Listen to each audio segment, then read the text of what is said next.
Well, good afternoon, listeners. This is such a privilege for me. I'm speaking with Joyce Bulifant, and I absolutely she's been in so many television shows. She's done theater, she's done film as well.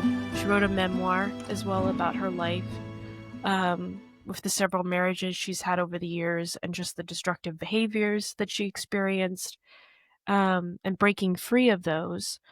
But also, the Mary Tyler Moore Show is such a special place in my heart, and she was a reoccurring role on that. She played Mary Slaughter, which was the wife of Marie Slaughter. She was the wife of Murray. Right. But she was just amazing, and I loved her sweetness, and that's just a show that lives on in my memory forever. I just love it. It's old now. If you're a young person, you may not even know what I'm talking about, but I highly recommend you look it up. But Joyce, thank you so much for coming on the podcast to talk about your life. Oh, happy to. Thank you for asking me. So, Joyce, I want to ask you, what really stuck out to me when you wrote your book. I know it's been a bit, but um not many people like to share about all their marriages. And it stuck out to me that you were like, yeah, Embarrassing. That you were brave marriage enough is, to write about it. And I wanted to know, like, why did you want to? And why did you want to dive into that and just let people know? well, the name of the book, first of all, everybody told me I should write a book about my life. And it Yeah. was going to be called Home Sweet Home, Where Is It? And it was all about all the different homes I've lived in, which are many, many, many, many. And when I was 50, I sat down at the kitchen table and sort of went through all the different moves and everything. And there were 50 homes I'd lived in 50 years. And now at almost 88, there are probably at least 75. And so I thought that was interesting. And I'm very attached to home. And then I got a call from a friend of mine who's an author. And he said, Joyce, I have the title for your book. And I said, what? And he said, My Four Hollywood Husbands. And I said, that is so tacky, so disgusting. I would never, ever title my book that. And I hung up and I thought, might sell books. So I thought if I was going to go that route, then I would try to make it something that would be helpful to people. And that Yeah. was to write about codependency and alcoholism and the effects it has on children.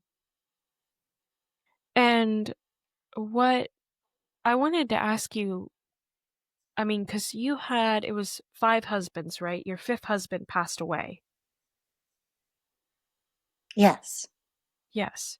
Um, what's it like to be married to 5 different people over the course of a lifetime? It's like 5 different lives. But one husband, I only talk about that much because that marriage should have been annulled. It was just 2 weeks. I mean, excuse me, 2 months. And I knew that I was doing the wrong thing. I guess I just got very lonely. My mother had just passed away, and then my father, and I don't know, I was in a very lost place Yeah. and did something that I shouldn't do. And I write about it in the book, and at least what I did about going to get help. And it was really the idea. It was really, when I look back on it, it was 4 different distinct lives and one Yeah. little blip. What life did you enjoy most, you think? Well, I married the love of my life, my last husband, Roger Perry. So that was an old love that started in 1962, and we were married in 2002. And it was a different kind of love than it had been when we were in our 20s. And it was wonderful because it was a very deep, meaningful love that we had held in our hearts ever since we met in 1962. But he took a different path. I took a different path. And, but he never left my heart. And so that I was very, very lucky to have him in my life for 20 years before he passed away. And that Mm. was a very, our time together, it's so corny, the phrase soulmates, but we truly were. I mean, we were just joined at the hip emotionally. And, so that was a great loss. And then Bill Asher was a wonderful, fun time, and I got lots of children in that marriage, my stepchildren, and we were one big happy family. And it was just very sad when he became ill, and then he started taking medication that changed his personality and wasn't healthy. And I didn't want to be codependent. I was hoping that if I wasn't there, maybe he would be able to pull himself together, but he couldn't. But a lovely lady married him and took care of him. So that made me happy for him. But that was a very fun-filled marriage, and lots of adventures with lots of children. And then the marriage before that to Ed Mowry, he was a very romantic and sensitive man who had demons. I mean, he just had a lot to overcome from his childhood, and I, being the codependent person, thought, well, maybe I can help. And then Mariette Hartley, a wonderful actress, friend of mine, gave me a book called The Co-Alcoholic, and I read it, and every page was me, and I thought, I'm not doing him any good. And said, we need to not be married because I'm feeding into all your fears and your alcoholism by saying, it's okay, you'll be better tomorrow. That was not healthy. And then James MacArthur, I had 2 children with, and that was a very young and innocent marriage. These were not short marriages, except for the 2-month one, which was a blip. But the first marriage was 9 years. The second one was 7 years. The third one was 20 years. And my lovely Roger was 20 years. So we had a lot of time to grow and have different lives in each marriage. It's fascinating, really. Yeah. But I also think it would be hard. I mean, that's a lot to go through over time. Mm, it was, but life is a lot to go through. We all go through a lot, and there's constant change, and it's moving with the change, learning about your mistakes and picking yourself up and starting all over again. Yeah. What do you think is the hardest thing you've been through? Do you think it is having gone through several different marriages, or is there another aspect of life that you found really, really hard? I think each loss of a husband, the divorces and then death with Roger dying, that was very, very hard. But the hardest thing with the marriages was the harm I might be doing to my children by staying in a marriage that was so unhealthy. And thank God they all thanked me for having the strength to leave when I needed to leave. Um, and you saw, I could not, I didn't want my children to be raised in a house where there was an unhappy marriage. I Yeah. didn't feel that was healthy. Did you, um, you know, when it came to, you mentioned your last husband who passed away, um, whenever I've spoken to widows, they've told me that, when you marry someone, if this may not, it's not as applicable necessarily for you in the sense of one person, but it was with your last husband, that if you marry someone and you're with them till they die, that you have to take the risk of being the one left behind when they pass away. It may not be them.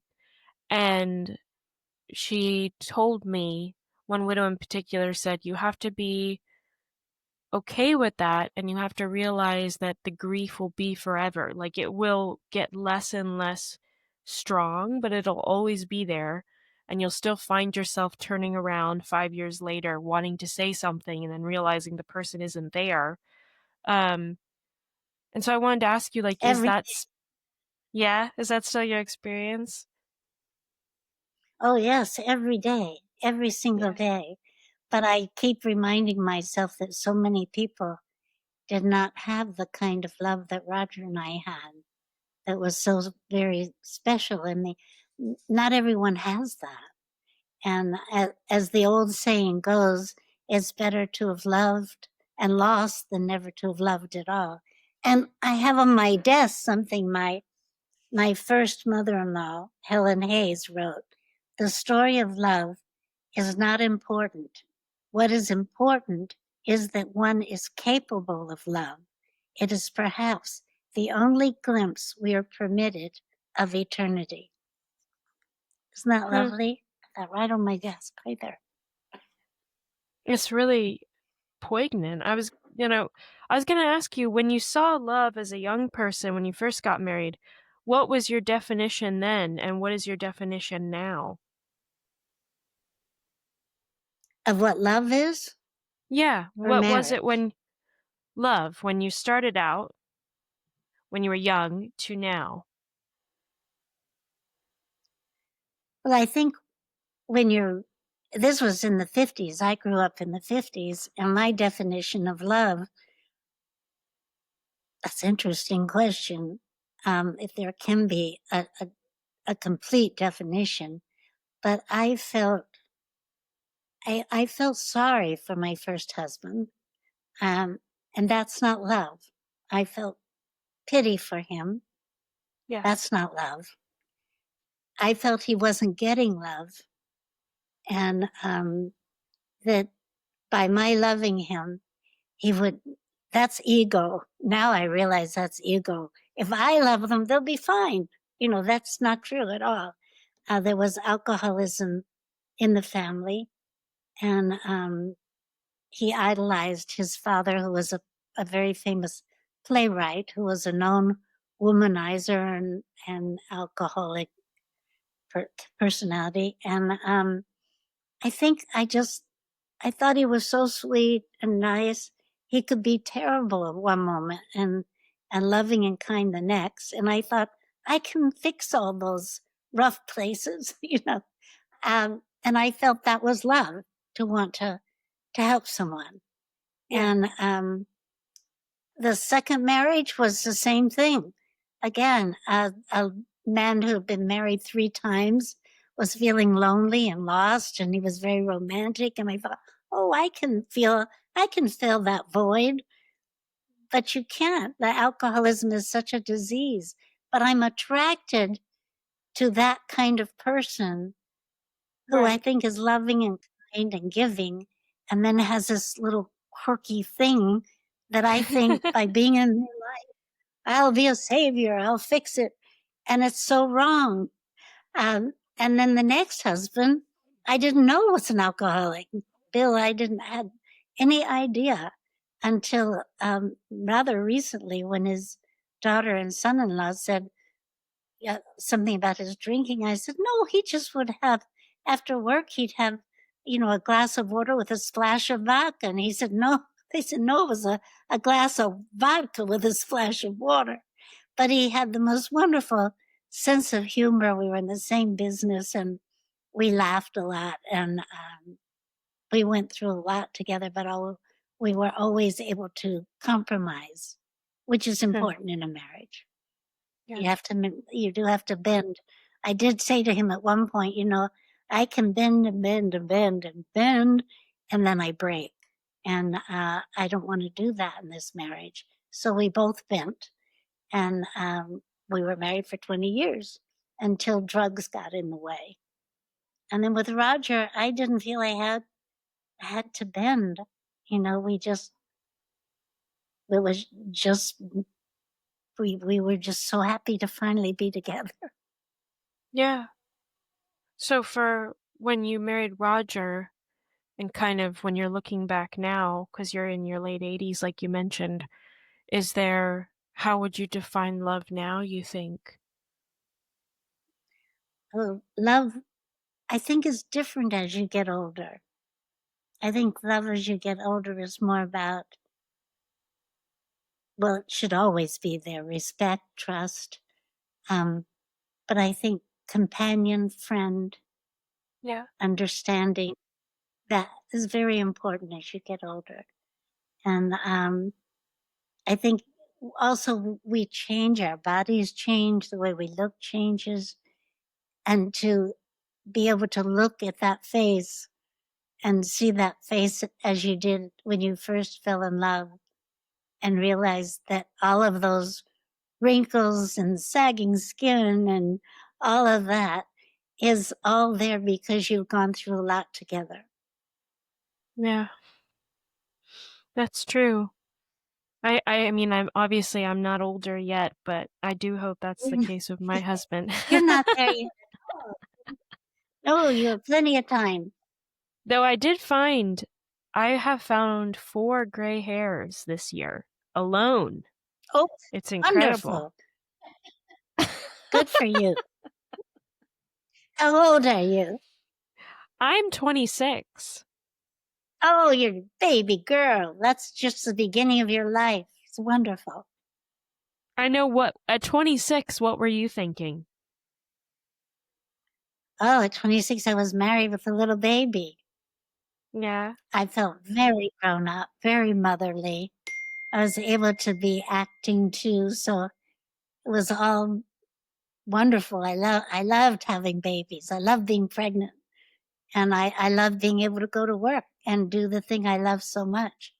And I was blessed, constantly being thankful for my life. It's been wonderful.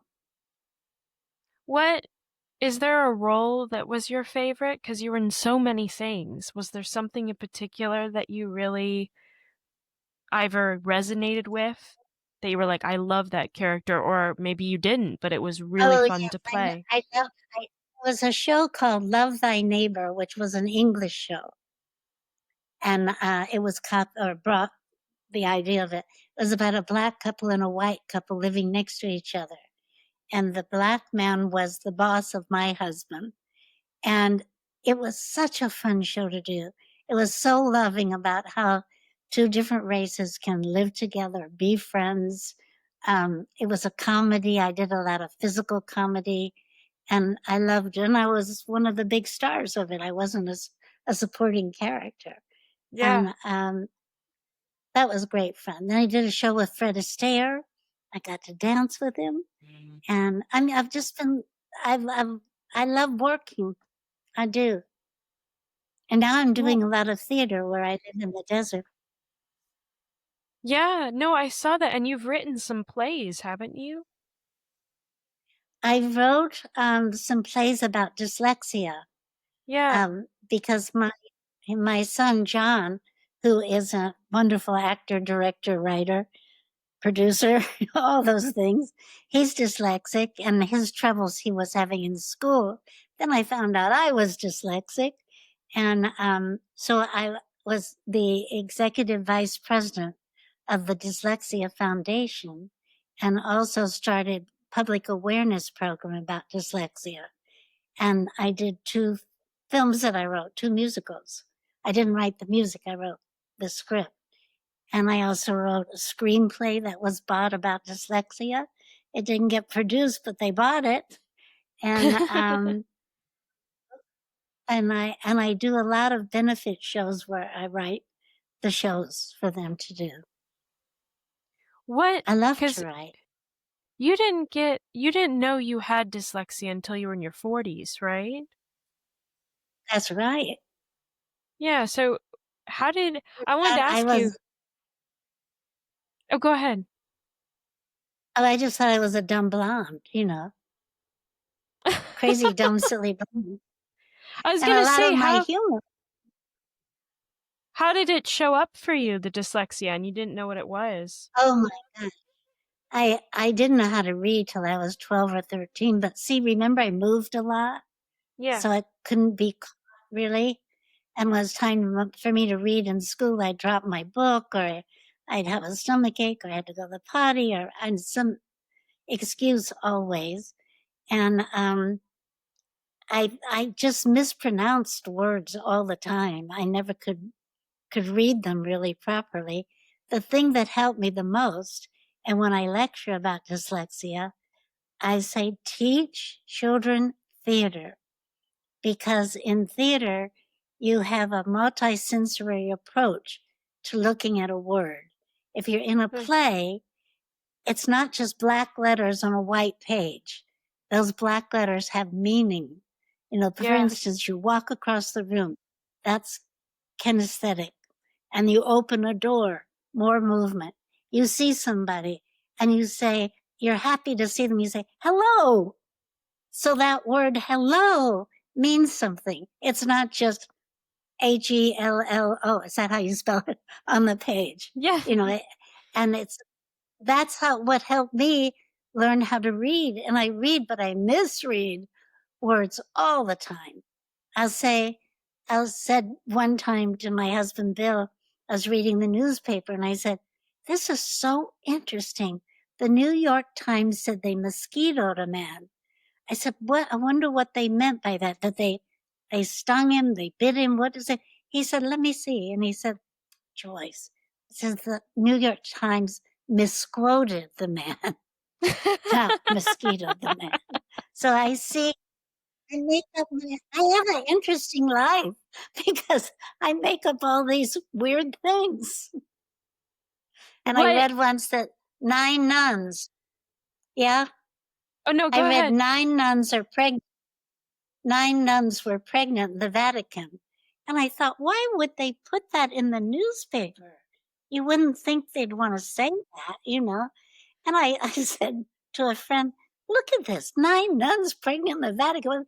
It said, Joyce, 9 nuns presented in the Vatican, not pregnant. So cuckoo mind of mine, but it makes up wonderful things Well, and gets I me in mean, it trouble. helps if you're comedy, Oh, with yeah. acting. 'Cause Yes. I mean, I say wrong things, and the director says, that is so funny. Keep that in. And I want to say, well, it's written right here. What does he mean, keep it in? what's an example of that? What's a story behind that? Well, I just recently did a play. What's the name of it? Nice Work If You Can Get It. And all the cast is young, and here comes the oldie. And I have a line. The line was, remember that time we made love on the bench? I said, and everybody started laughing. I thought, why are they laughing? That's not funny. But anyway, so then I had to say something again. And then that time on the bench, well, they were hysterical. I thought, I don't get it. So at the end of the reading, the director came over very respectfully, knelt down by my chair, put his hand on my knee, and said, Joyce, dear, maybe you didn't realize, but you were pronouncing, you said bench. And I said, oh, was I not pronouncing it correctly? He said, "No, it's beach, not bench." It's And that kind of beach. thing. I Oh. see the word differently. And I was so embarrassed. But the cast had a good time. They teased me about it forever. And then backstage, they write the name of the show, and underneath they put "Love on a Bench."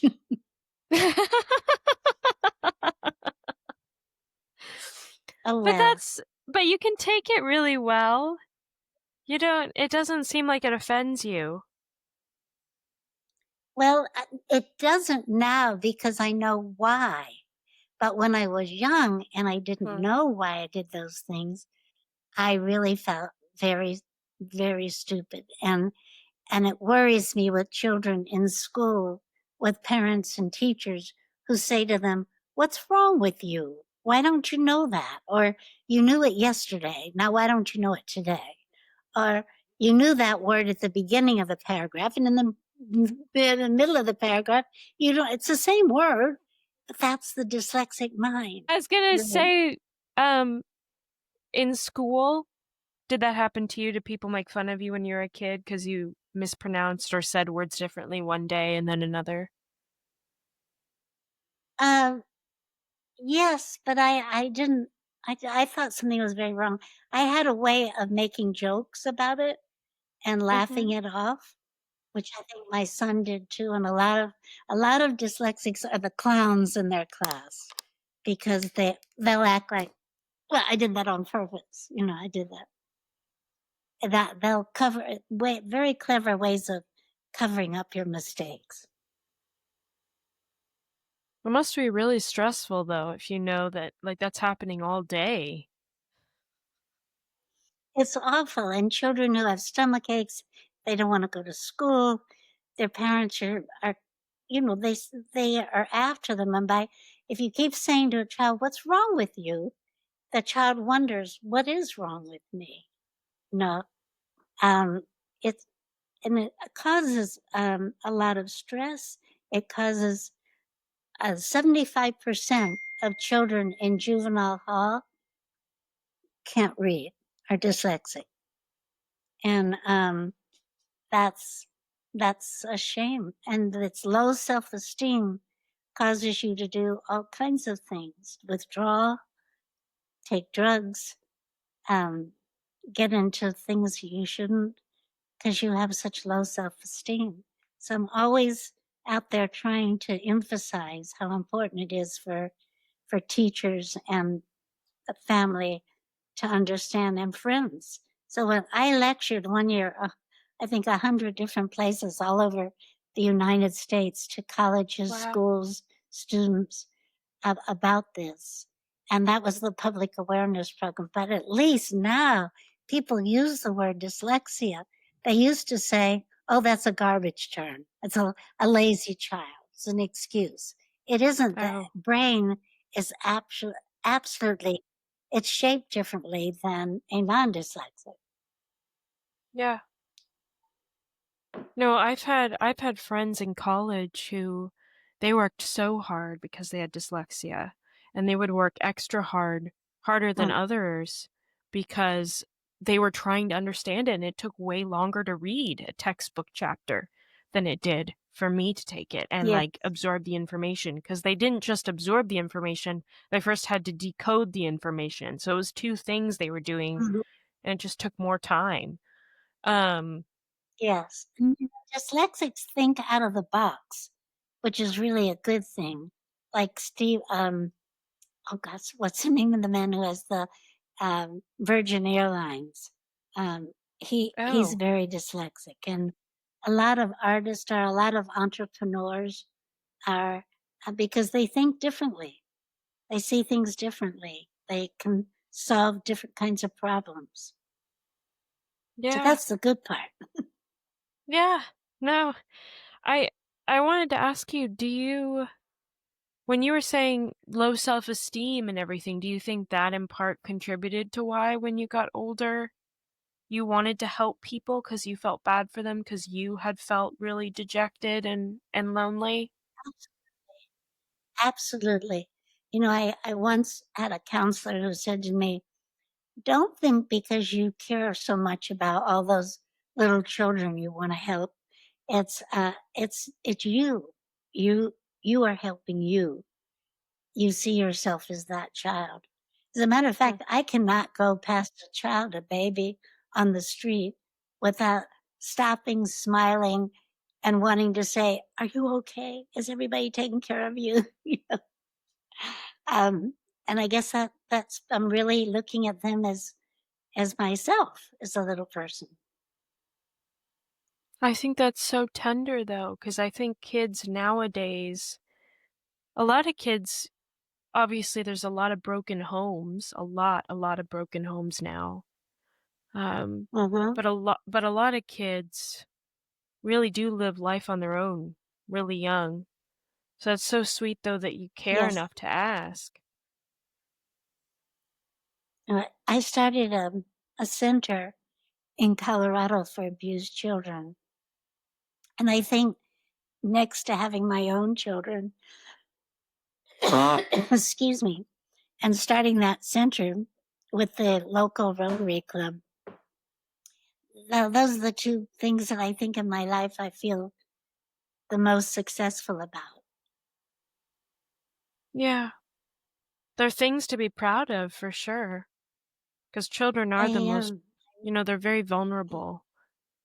And they're voiceless a lot of the times because they can't express how they feel Yes, because they don't have the words. Do you of remember, course they like, are. when you were a kid, outside of the dyslexia, was there any topic in particular that as a kid you felt really insecure about or it was hard for you to talk about and you didn't really have anyone to ask those kind of questions? I was in lots of different foster homes growing up. Okay. And when I was 14, my mother had a little apartment in New York. I was in boarding school. But one night I was in bed, she was in the living room, and I started crying. And I couldn't stop crying. She came and said, "What's wrong?" I said, "I was just thinking about all those foster homes I was in, and I was wondering." And she said, "We're never going to discuss that. We're never going to discuss that." And I think I needed a reason. I needed to know that that's the only thing she could have done, but uh, that we're not going to discuss it. Um, that was really hurtful. That, but we have to forgive our parents because that's the way they were brought up. Very differently than, I mean, with my children, I thought, John Asher. There's one of my children right now. Hold on. Hi, honey. I'm fine. I'm doing a podcast. May I call you back? Okay, I love you. I just was just talking about you. I love you. Bye. Bye. I love you. Bye. That's my youngest dyslexic son, John. He knew we were talking about him. He called. Right on time. Did But I so answer your question? yeah, you did. I was gonna say, did you ever know why your mom had to put you in foster home for a while? You never knew? Well, she was working, Yeah. but I guess I didn't understand why I couldn't live with her. So you Um, still don't know why? mm-mm. Wow. I mean, she worked, and I don't know. I guess it was the only way she knew was to put me in different places so that they could look after me, and I'd sleep there. Um, but I don't know. So I and think it was the only thing she knew to do. how many families did you stay with before you went back to her? Um, well, I didn't really go back to her except in third grade. I lived with her. I lived with her in third grade and fifth and sixth grade. Those are the only grades that I lived with her. Um, but the first time I was 6 or so, right after my mother and father were divorced. And I was put in, it was an orphanage, but I thought it was a girls' school, you know, but it was an Episcopal orphanage. But I was just put there temporarily, I guess. It wasn't up for adoption, but it was uh, for orphans. And I only found that out later in life, which was really a shock. And then either she or my father came to get me. Huh. I can't remember which. And then I wasn't there. And then I was in second grade. I lived with my mother in a garage in Florida where we had to wear shower caps to bed because they had flying cockroaches. And I remember she would give me spending money to go get my breakfast and money for lunch at school. But instead of doing that, I go down to the boardwalk and I get on rides and I'd have cotton candy and candied apples. When I ran out of money, I asked people for money. I mean, can you imagine this little girl, 7 years old? And I guess she found out that that I wasn't going to school. And then maybe that's the first time I was in foster care. And it wasn't by the state. She would find these places and put me there. And But you then must have the thought it next, was your fault because no one explained it. So I would think you would think as a kid it must be I'm my not sure fault. she knew. I'm not sure she knew what I was doing. I don't think she knew I was doing that. I think she got another job Okay. someplace, and then I was in another foster home. It was an awful one, and she came to get me one weekend, and she was living in a hotel room, so she probably was working, and that's where she was living. You know, she's trying to make a living. She was very proud. She wouldn't take money. I guess from my father didn't have any money at the time. He'd lost his job, and my grandmother worked. My aunt Billy worked, so I guess that's what she had to do. So that foster home was so bad that on the way back, after being with her for the weekend, I started crying and I said, "Please don't make me go back there." And so she didn't make me go back. And then was one to third place, and then oh, and then oh, and then a terrible place in Tampa, Florida. She got a job at a really swell hotel there as a social directress, kind of. And they gave her a room, but they told her I couldn't stay there, I guess. So I stayed with a lady named Rose, Miss Rose or something. And she was abusive to a little baby boy.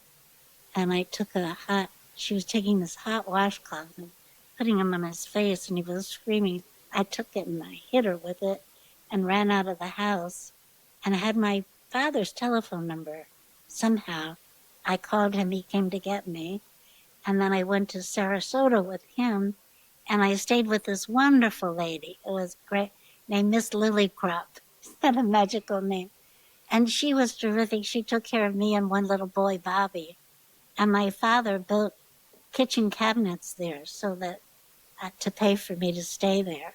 And at that time, he had an old rundown fishing boat.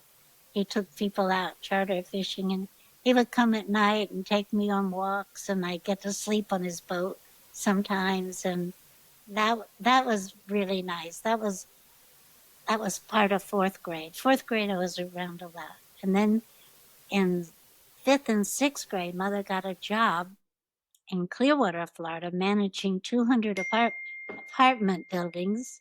And then I lived with her for the fifth and sixth grade. And then seventh grade, I went away to boarding school. So I only lived with her third grade and fifth and sixth grade. And then I was gone. Wow. Did But you? I always felt I was loved by her, even though my my Aunt Billy said, you know, your mother didn't love you. And my father said, and my mother said, you know, your father didn't love you. I thought, well, that's not so good, is it? But I do think that they both love me in their own way. It was complicated. And maybe that's why I married people thinking if I could make them be okay and happy, then I'd be okay and happy. I don't know. It's it's very strange. And certainly my life is no stranger than a lot of people. No, no, but at the same time, you've been through a ton and you weren't loved very well by many people, sounds like. Listen, I know. I think it's okay to say that. I've had people in my life who have been hurtful, and I don't know, I've had people say, "Oh, well, they did the best they could," and, I usually will say, I'll be like, "They didn't actually do the best they could, but I can still forgive them for what they didn't do." But I can still be honest that they didn't We have do, you it's know? very important to be forgiving because we don't know really what was in their heart and mind. We really don't. There's Yeah, no way to I did wanna ask you though, I'm curious, at least you mentioned one of the boarding schools, or the first one you stayed at was actually an orphanage, the Episcopalian? That's what you said, right? That was mm, the first one? Did you Can I ask, like, yes. do you have a view of God at all from all of this? Or how did you ever have any sort of relationship or have a relationship with God?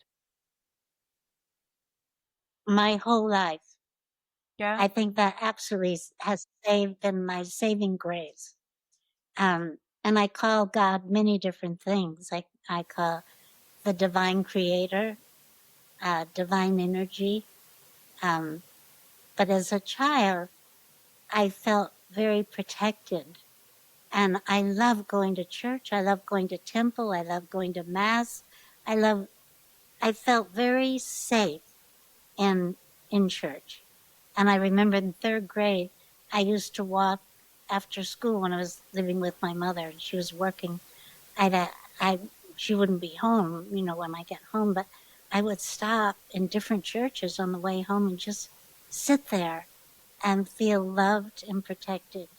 So wherever I got that, I don't know, maybe some of it at the Episcopal orphanage.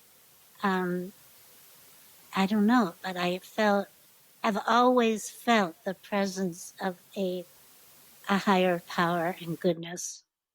And I don't think I could have gotten through all of that stuff we've talked about if I didn't have that. Wow, so you went to a lot of different well, I guess that would make sense though, because you said you've been to so many homes, so you went to a lot of different churches. You were exposed to a lot of different things. Yes. Yeah. Well, Joyce, I want to ask you one more Yes. question because I have not moved as much as you. I've moved maybe so far, maybe about that I can remember, maybe, I don't know, 5 to 8 places that I can remember that I've moved in my lifetime. And That's a lot. it is a lot. And home for me is it's a word that makes me cry and it's a word that makes me laugh because, I always want to find my place, my people, a place that I can come back to and it will be the same. And I wanted to ask you, like, how do you view home? I mean, after living in so many different buildings and with so many different people, do you have a deep Mm. attachment to where you are now? Or is there a definition for home that you've held on to that you're like, this is what home means? Well, I think I've tried to make a home so many different places. Yeah. Um, and home is that word itself is so important. I think physically, I don't get that attached. Um, Probably because I've moved and maybe because I'm Sagittarius. I like the adventure of a new place. Um, I'm a good mover and That's I get good. rid of a lot of things. My closets are clean because of that. Um, but I don't think, but I always try to make a home. I have an idealized picture of what home is. And it's cooking for friends and family, sitting around the table. A fireplace is very important to me in a home.